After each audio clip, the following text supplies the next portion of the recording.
The most common mistakes I've seen made with these platforms are: number 1,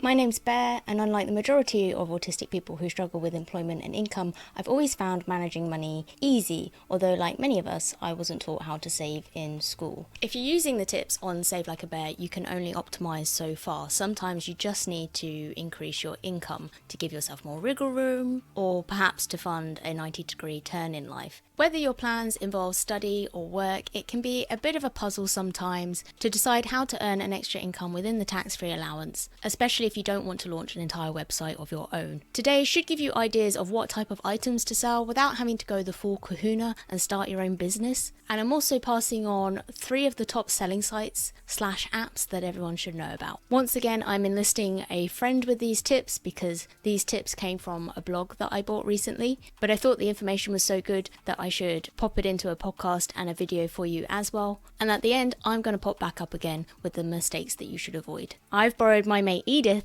to lend us a voice today. And yes, Edith is a movie reference. If it's your first time here, let me know afterwards if you work out which movie I'm referring to. And if you catch up on anything I've done previously, it will probably be very obvious which movie I'm referencing. You'd be surprised at what you're able to sell online these days, and there's many ways to make money from your unwanted things.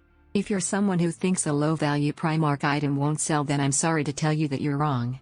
The famous saying, "One man's trash is another man's treasure," springs to mind.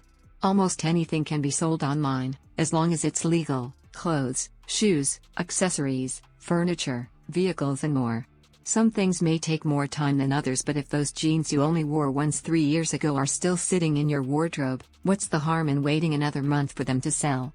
A great thing about selling your unwanted things to make money is that you can sell everything across multiple platforms in order to try and sell it quicker. Just remember to delete it or mark as sold on the other websites to avoid multiple people buying the same item.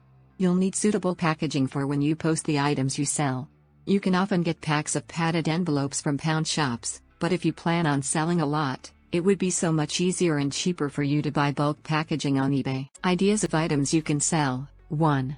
BNWT items. This stands for brand new with tags items. You will usually make more money if an item is unworn / unused with the tags attached or in original packaging. You can expect to receive closer to the original price as long as demand is still high for the item. A good example of this would be a designer piece of clothing or sought after technology such as a new iPhone. You'd expect for someone to pay less than the original price but more than if the item was used or old. The sort of BNWT item that you shouldn't expect to receive close to original value for are things that have small demand, such as old DVDs and computer games. Unless they are part of a box set or they're collector's items, whether they're unused and in original packaging or not probably won't sway people to buy it for close to its original price because they don't hold much value. 2.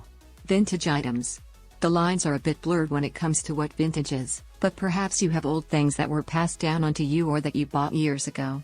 Make sure to include the word vintage in your product title and description. 3. Sold out / rare things. If demand is high, then people will pay up. If you have anything you're no longer using or wearing that is now sold out from the retailer or was limited edition, don't forget to mention it's now sold out, limited edition or rare. 4.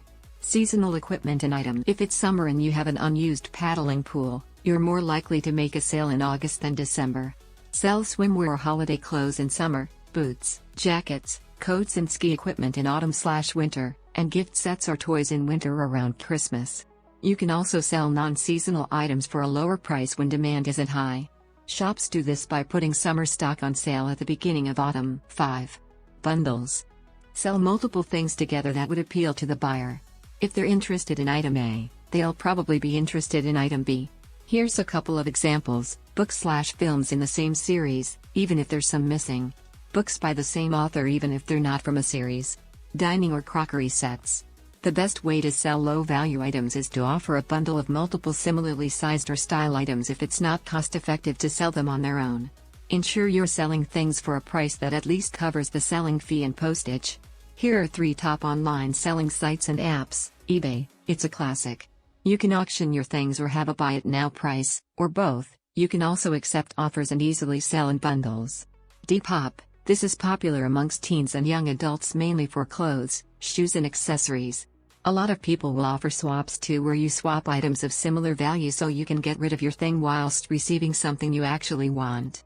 Facebook Marketplace. It's easy because you can get the buyer to pick the items up from your house or meet at an agreed location, meaning you don't have to leave the house and go to a post office. You can arrange delivery if needed, just make sure the buyer is willing to pay you first via PayPal or bank transfer and that you realize postage has nothing to do with Facebook. It's quick because Facebook Marketplace displays things for sale that are close by or within the radius the potential buyer has chosen. That means your items will be shown to local people who are able to come and pick it up soon, usually that same day.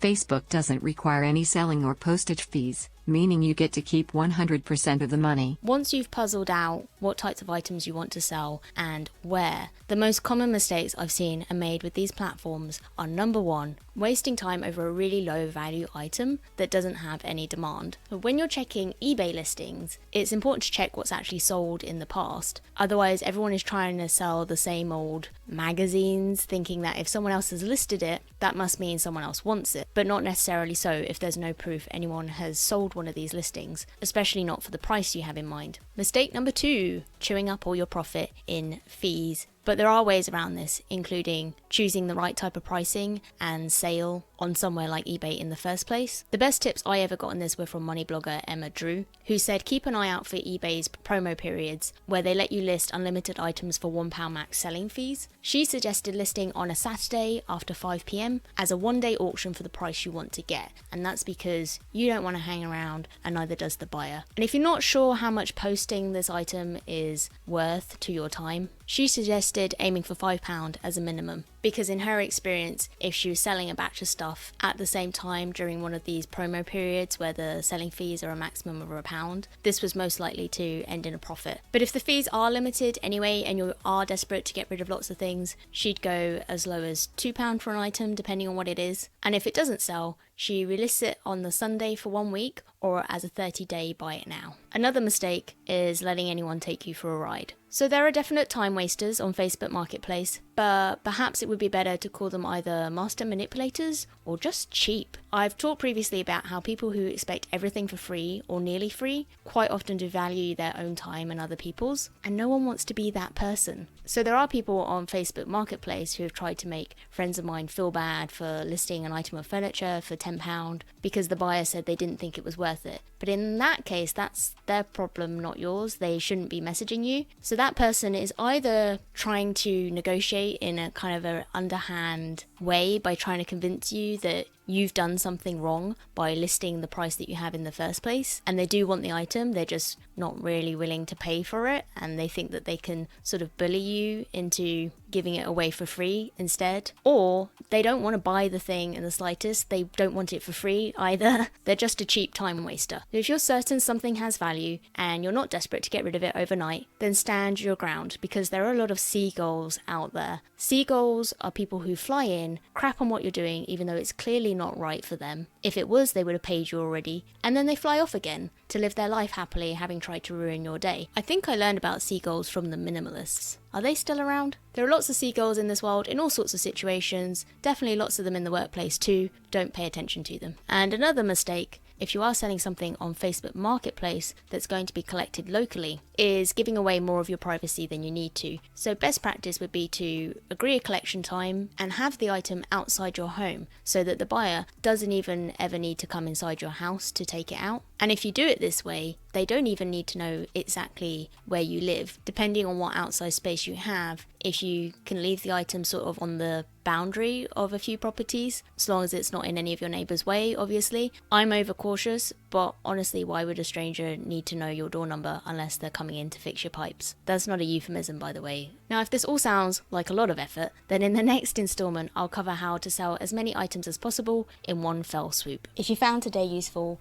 don't forget to test what the like and subscribe button do, and you'll want to catch the rest of the series next. You're good? Good. How are you good? You turning me down? The best way to get updates otherwise from Save Like a Bear is actually via my email newsletter, where I'll also send out a bonus guide on budgeting and mindset that you can use whether you've added a second income or not. Links to sign up to that are in the description. Go forth!